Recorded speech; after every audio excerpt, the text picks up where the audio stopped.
Merci, bonjour à tous et à toutes, et surtout merci bien pour m'avoir invité. Et je ne sais pas si vous avez un point ou quelque chose là, non? Bon, je vais m'en sortir avec la souris, c'est pas un souci. Oui, ok, bien, merci. Bon, bref, on me demande de parler des thérapies adjuvantes chez les RDA. C'est pas facile du tout. Et donc, moi, je dirais que dans ma tête, la première chose à se rappeler, c'est ça. On a quand même des médicaments, hein. Et notamment là, vous voyez un peu tout et le contraire de tout. Et je veux aller dedans là, mais je vous dis déjà que ça sera une partie plutôt limitée. Parce que vous n'avez pas besoin de moi pour savoir que ce n'est pas ça qui va changer l'histoire de l'SRDA, hein. Aucun de ces médicaments-là. De l'autre côté, on a bien sûr tout ce qui n'est pas pharmacologique. L'ECMO, on l'a bien entendu. L'OHF, j'aurais bien aimé parler de ça. Là, on a pas mal de trucs à dire, selon moi. Mais bon, ça, c'est pas la place aujourd'hui, donc je veux me limiter à la partie gauche. Bon, il y a quelques années, nous à Rome, on a fait une révision de toute cette histoire-là, et donc on a un peu revu l'évidence aussi, derrière les différents médicaments proposés au cours de l'SRDA chez les adultes ou chez les enfants, ou même chez les nouveau-nés. Et donc déjà, vous allez voir que grosso modo, on a une première partie de ce tableau-là qui nous indique qu'on a des médicaments avec une évidence, une force de type B. Ça veut dire des médicaments qui ont été soumis à 1 et pas plus que 1 et c'est randomisé de niveau de qualité moyen, hein. Donc, ce n'est pas topissime. Et notamment, je vous montre que voilà, le sulfactant peut améliorer l'oxygénation. Après, la question, c'est le lavage ou le bolus. Bon, je ne veux pas entrer là-dedans, mais on peut en parler après si vous voulez. Et bien sûr, des vasodilatateurs pulmonaires. Là, on n'a qu'une étude qui montre un crossover l'amélioration de l'oxygénation et aucun effet sur ce qui concerne la mortalité ou les outcomes majeurs. Après, on va vers la cata, parce que là, vous voyez, on n'a rien, ou même parfois 2. Donc, la vie désespère. Mais notamment, je vous mets, je dirais surtout, bon, les corticostérides, je ne veux pas entrer là-dedans, vous savez très bien qu'on ne sait pas vraiment qu'est-ce qu'on va faire avec les stéroïdes. Mais là, peut-être, on a le futur en rouge, donc des molécules nouvelles qui sont en train de sortir et qui sont en train d'être étudiées maintenant. Et là, je vais vous dire pas mal de choses. Bon, on commence par contre par le sulfatan. Ça, c'est pas nouveau. On le sait très bien. Qu'est-ce qu'on fait avec le surfactant, quel que soit le Curosurf ou l'Infasurf ou le Subvanta ou j'en sais rien. Alors, dans le 2007, on a eu la première méta-analyse que vous voyez là, que je trouve un peu ridicule, qui disent que le sulfatan améliore la mortalité. Bon, ok, 3 études, vous le voyez là, et donc on pourrait dire oui, mais alors c'est magnifique. En fait, c'est pas magnifique du tout, et je vais vous montrer pourquoi. Même méta-analyse, effet positif sur le ventilator free days. Et vous voyez en fait là le symbole il est à droite, donc il favorise le surfactant. Et pareil pour ce qui concerne, mais cette fois-là c'est à gauche parce qu'il s'agit d'un variable positif pour ce qui concerne la longueur de la hospitalisation en réa. Bon, en réalité, ces méta-analyses-là ont été beaucoup influencées par le fait que de toutes ces études-là, on en a 3 qui sont des SRDA secondaires à bronchiolite, et notamment SRDA secondaires à virus respiratoire syncytiel. Alors, c'est clair que c'est une population particulière. Pour son origine, on va en parler. D'abord, ce virus-là, bien sûr, endommage le sulfatan. On a plusieurs données biologiques sur ce point-là, mais surtout, il s'agit des tout petits. Surtout, il s'agit des nourrissons. Donc, avec une situation mécanique du poumon qui est particulière, et qui est particulière, je dirais, presque du nouveau-né, ou quand même du nourrisson, et qu'on ne peut pas penser la reproduire d'un coup à 3 ans, ou à 13, ou à 10, ou à 8. Et en fait, on a une autre méta-analyse qui est basée que sur les bronchiolites, où on montre exactement la même chose. Mais il ne s'agit que des mêmes études, donc rien de nouveau, vous le voyez. Donc là, voilà ce qui se passe d'un point de vue biologique. L'alvéole, et là, il faut déjà se poser une question. Le dommage peut arriver du dehors, voilà, ou peut arriver à travers de la circulation. Déjà là, il faut diviser entre SRDA primaire et secondaire, et ça amène quand même pas mal des conséquences en termes pharmaceutiques, si on veut penser à ça. Et donc, toute une série de questions ouvertes que vous voyez là, et surtout, je dirais, qu'est-ce qui se passe après l'administration du sulfactant. Parce que bien sûr, nous, on le donne, mais on le donne toujours de l'extérieur. On n'arrivera jamais de l'intérieur, mais on n'en sait rien de ce qui se passe dans le alvéole une fois que nous, on a donné du sulfactant. Bon, là, je vous montre qu'est-ce qui se passe. Imaginez-vous d'être un nourrisson avec bronchiolite ou un bébé avec leucémie qui fait un choc septique et donc qui fait une SRTA secondaire. Vous allez injecter du sulfatan. Je ne sais pas si avec le fibroscope ou à l'aveugle. Je ne sais pas combien de milligrammes. Mais en tout cas, à un moment donné, le sulfatan n'est pas censé rester là pour toute la vie. Nous, on a un système de recyclage, je voudrais vous dire, qui est même là dans les patients qui ont le CRDA. Et ce système de recyclage que vous voyez là va prendre et va créer des petits vésicules du biofilm de sulfatan et va le remettre dedans les pneumocytes et dedans les macrophages alvéolaires. Le responsable pour tout ce truc-là est cette enzyme-là, la phospholipase AD sécrétoire. Il s'agit d'un tout petit enzyme qui est sécrété dans les alvéoles, qui s'attrape au biofilm de sulfatan. Et vous voyez que là, en fait, il est capable de prendre, de dégager des phospholipides du biofilm jusqu'au site catalytique et donc de détruire ce qui est le biofilm de sulfactant. Bon, ça vient de l'Institut Pasteur, du labo avec lequel je collabore depuis déjà pas mal d'années, et que résume un peu le rôle de cette molécule-là pendant les CRDA. Regardez à gauche, vous avez une alvéole qui est stable, tout est bien, comme chez moi maintenant j'espère. On a le sulfatan qui ouvre les alvéoles et qui quand même a une action d'inhibition aussi sur la cellule inflammatoire, donc sur les macrophages alvéolaires. Et l'alvéole, il est stable. À droite, imaginez que n'importe quel trigger va arriver. Là, on a l'LPS, donc c'est une infection, mais peu importe. C'est un trigger inflammatoire. Donc du coup, on aura un dommage du sulfactant.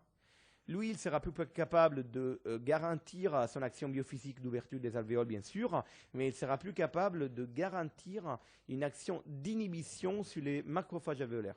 Donc, des médiateurs de l'inflammation seront produits et donc du coup on aura à travers de ça plus de phospholipase.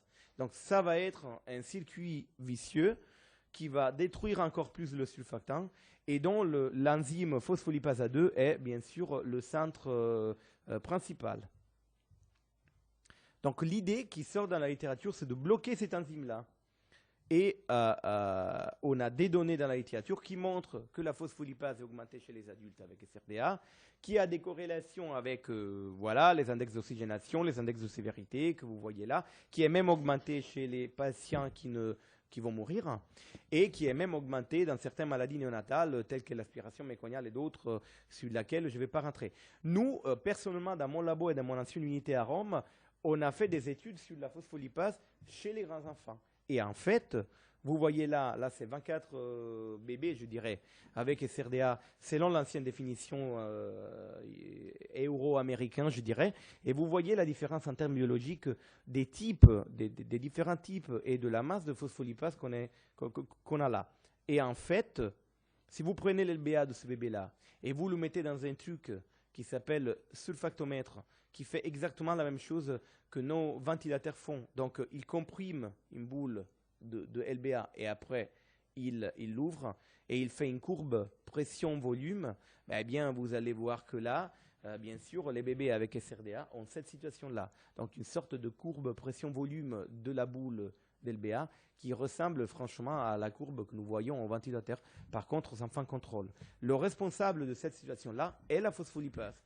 Et en fait, on a des corrélations entre les données biophysiques et la phospholipase, mais surtout, vous voyez là, on a des corrélations entre la phospholipase, la longueur de ventilation mécanique, d'oxygénodépendance, le prisme et la longueur de hospitalisation en réa. Pourquoi ça c'est important? Et après, je passe vers les médicaments. Parce qu'en fait, c'est responsable du catabolisme du sulfactant, mais il est aussi responsable de l'inflammation. Cette enzyme est la première étape de l'inflammation. Et on sait très bien que les deux choses, inflammation et destruction du sulfactant, sont malheureusement les deux choses principales de l'SRDA. Bon, aujourd'hui, le sulfactant que nous avons n'a pas d'inhibiteur. Donc, vous allez donner du sulfactant au bébé, il va être détruit. De quelque façon, dans certains pourcentages, mais il va être détruit.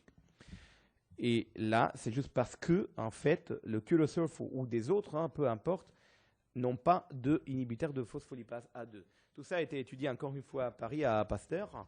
Là, vous voyez la protéine A et le dioléylphosphatidylglycérol sont des inhibiteurs naturels que sont pourtant réduits dans les bébés avec SRDA, mais qui ne sont pas présents dans le CureSurf. L'autre inhibiteur, c'est la protéine de Clara, dont je vais vous dire. Il s'agit d'une protéine anti-inflammatoire que nous produisons nous-mêmes dans nos poumons et que, encore une fois, malheureusement, n'est pas disponible dans le sulfatant. Et après, le stéroïde, je ne veux pas vous dire. C'est quoi l'idée d'inhibir cette enzyme? L'idée d'inhibir cette enzyme, c'est bien évidemment de protéger le sulfatant que nous allons donner ou protéger le sulfatant qui est déjà là. Nos propres sulfatants endogènes que quand même, pourtant, est endommagé par les SRDA. Améliorer la compliance et l'oxygénation et peut-être réduire les nécessités de ventilation plus agressive et donc le dommage pulmonaire induit par la ventilation. Donc, bon, bref, qu'est-ce qu'on peut faire en pratique? Dans la littérature, on a 3 possibilités que vous voyez là, la protéine de Clara, le varespladib et l'hypothermie. Après, je vous dis des bêtises, parce qu'en réalité, d'un point de vue technique, vous le voyez là, on a pas mal d'autres possibilités, mais ça, c'est encore plus expérimental, donc je ne veux pas vous dire, je me focalise sur les premières 3. Bon, la protéine de Clara a été déjà injectée sur des modèles animaux de SRDA. Et là, vous voyez le résultat en termes d'amélioration de la compliance, de la courbe pression-volume. Et en termes aussi d'oxygénation, d'inflammation et de contenu total de protéines, donc encore une fois d'inflammation chez les animaux. Mais je vais un peu plus loin de ça. Regardez là, c'est quand même il y a quelques années, adultes qui vont mourir de SRDA, adultes qui vont guérir après le SRDA. Le taux de protéines de Clara, il est franchement plus élevé chez les patients qui vont survivre. Déjà, ça nous dit quelque chose. Et pareil, si vous faites la comparaison entre les SRDA et les patients intubés pour des autres raisons, eh bien, les patients adultes avec SRDA ont moins de protéines de Clara. Donc, ça déjà nous dit que peut-être on peut avoir l'idée de supplémenter, de donner quelque chose qu'il fallait avoir et que malheureusement, les SRDA a enlevé. Après quelques années, ça c'est aux États-Unis, pareil. Même histoire, toujours dans le ZLBA, moins de protéines de Clara chez les patients adultes avec SRDA. Donc vous voyez, c'est des données assez robustes. Et en fait, malheureusement, chez les adultes ou chez les grands enfants, c'est un peu plus difficile. Mais on a quelqu'un aux États-Unis qui a commencé une étude randomisée que vous voyez là pour l'usage de la protéine de Clara chez les nouveau-nés. Chez les nouveau-nés pour la prévention de la BPD. Mais si vous voulez, le principe, il est un peu le même. Et moi, je crois que dans ma petite réanéonate, parce que malheureusement, je n'ai plus des grands enfants, ça, je le regrette beaucoup, on va rentrer dans ces effets-là. Je vous ai déjà montré ce qui se passe en pratico-pratique. Imaginez d'être un phospholipide qui va être rattrapé dans le site catalytique de la phospholipase. Vous pouvez avoir besoin de quelque chose qui entre là, qui prend la place du phospholipide, qui fait un peu le truc pour la phospholipase et que donc empêche à l'enzyme même de prendre les phospholipides du sulfatant chez les alvéoles et donc qui le bloque. Alors ce bloqueur magnifique-là existe. En réalité, on en a plusieurs, mais on a une molécule qui est très très près de l'usage clinique. Il s'appelle varespladib. Alors le varespladib a été synthétisé au Japon dans les années 90, vous le voyez là, justement pour les SRDA. Ça, c'est des données qui ont été faites chez un modèle des SRDA chez les lapins. On a injecté les lapins avec l'acide oléique pour déclencher les SRDA. Et après, vous voyez là, on a traité ou pas traité avec des différentes doses les lapins avec le varespladib. À l'époque, on ne s'appelait pas comme ça, il avait un nom alphanumérique, vous le voyez là, et vous voyez là l'amélioration, la différence en termes d'oxygénation, en termes de compliance chez les pauvres lapins. Donc le varespladib semble en fait protéger le tissu pulmonaire de l'inflammation et semble protéger le sulfatant en vue de son effet d'oxygénation et de compliance. Après, bon, c'est toute une histoire avec cette molécule que je ne veux pas vous raconter parce que, voilà, aux États-Unis, c'est toujours une histoire d'argent. Donc, on a plutôt essayé de développer cette molécule pour la cardiopathie ischémique plutôt que pour les SRDA. C'est quand même un marché un peu plus important, vous pouvez le comprendre. Eh bien, après, ça n'a pas marché. Ça n'a pas marché pour l'infarctus, bon, ok. Mais quand même, l'indication et l'intérêt pour le SRDA, ben, il reste en place. Je ne veux pas rentrer dans le détail là, mais je vous montre ça qui vient de mon ancien labo à Rome. C'est une culture de macrophages alvéolaires de ratons qui ont été traités. Bon, d'abord qui ont été enflammés avec l'LPS, et donc pour reproduire un peu la situation des alvéoles. Et qui après ont été traités avec le CureSurf ou pas, ou avec le CureSurf protégé par le Varispladib. Et en fait, vous allez voir là, par exemple, en termes d'acide gras, donc en termes d'inflammation, la réduction plus importante, vous allez la voir avec le Varispladib. J'avoue que ça, si vous voulez, ce n'est pas le meilleur modèle. Il faut avancer dans des autres modèles et il faut surtout avancer chez les patients. Mais ça a été la première étude. Après, nous, on a montré même dans des LBA ex vivo qui venaient des enfants ou des nouveau-nés avec SRDA que le Varispladib, vous le voyez là, au fur et à mesure qu'on injecte une dose plus élevée, il réduit au fur et à mesure l'activité de la phospholipase. Donc on confirme quand même chez les humaines, avec la phospholipase humaine, que ça marche. Je ne vous rentre pas dans les détails pharmaceutiques parce que je crois qu'on n'a pas assez de temps, mais bon, je vous dis quand même quelque chose. Voilà. Alors, ça, c'est encore une fois 15 bébés aux alentours d'une année et demie d'âge avec des SRDA. Et du coup, LBA à tout le bébé et après, traitement de l'LBA avec des doses qui augmentent de Varispladib. Là, bon, ce n'est pas marqué, mais c'est l'activité de la phospholipase et vous allez voir la réduction au fur et à mesure. Le problème, c'est ça. Le problème, c'est que la réduction de l'activité catabolique de la phospholipase, elle est d'une façon inverse, directement liée au taux, à la concentration de protéines chez les alvéoles. Et ça est dû au fait que malheureusement l'inhibiteur, le Varispladib, s'attrape aux protéines. S'attrape pas seulement, il ne se lie pas seulement à la phospholipase, mais à toutes les protéines qui sont là-dedans. Donc ça veut dire que malheureusement chez les enfants plus malades, chez les enfants avec plus de protéines dans les alvéoles, plus d'inflammation, avec un poumon plus détruit, eh ben peut-être nous on va avoir moins de résultats. Sauf si, bien évidemment, on n'augmente pas la dose. Ça, c'est tout à fait possible. Il s'agit d'une inhibition compétitive. Donc, bon, voilà, on a des besoins majeurs. Bah, il faut augmenter la dose. Je ne vous cache pas que le Varispladib a été injecté chez les adultes. D'abord, il a été étudié dans des milliers d'adultes avec le risque d'avoir de la cardiopathie ischémique, je vous ai dit. Donc, bon, voilà, le cholestérol, le truc, le méchant. Mais il a été soumis aussi à 2 études randomisées en réa adultes pour le choc septique. Parce qu'on a pensé, tiens, c'est quand même un inhibiteur avec des propriétés anti-inflammatoires, mais très ciblées, donc il ne s'agit pas des stéroïdes. Donc voilà, le choc septique, pourquoi pas. Et du coup, là, vous allez voir, la première étude randomisée qui a été publiée en 2003 a montré une réduction de la mortalité chez ces patients-là si la thérapie était débutée dans le premier 18 heures du début du choc septique. Après, je ne vous cache pas qu'on a eu un autre essai randomisé international qui n'a pas montré ça. Eh bien, encore une fois, c'est la question de l'argent.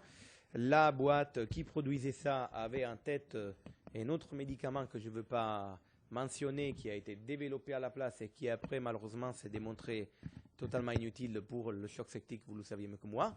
Donc là, ça a été un échec.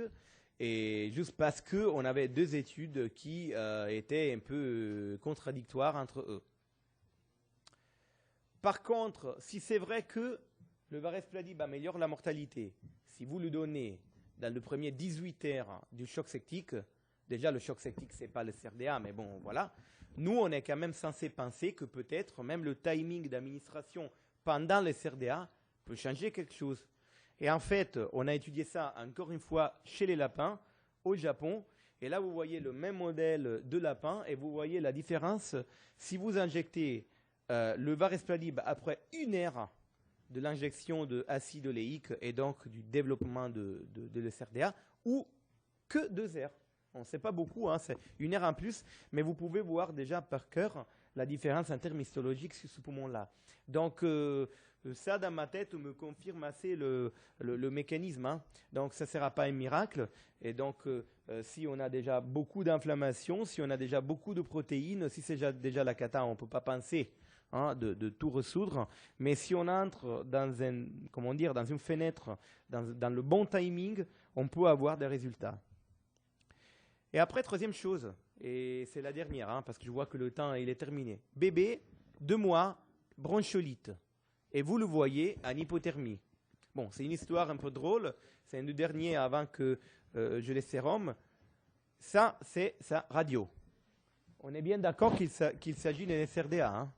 On est d'accord. OK, il avait débuté comme bronchiolite, mais après, désormais, bon, la situation, c'est ça. Bon, nous, on s'est trouvé dans cette situation-là. 180 de CO2, un pH de 6,9, je ne sais pas quoi. Donc, on a dit, bah, allez, on commence l'ECMO. Il était déjà en OHF, assistance maximale, tout ça, méchant, bon voilà. Ça fait un peu rigoler, mais alors qu'on se mettait là à faire ça, on appelait les perfusionnistes et les cardiochires, bah, quelqu'un a dit, bah, pourquoi pas ne pas le mettre en hypothermie. En tout cas, nous, on fait pas mal d'hypothermie pour les anoxies périnatales, le post-arrêt cardiaque, bon, pourquoi pas, on va voir. Eh bien, ce bébé n'a jamais eu d'ECMO.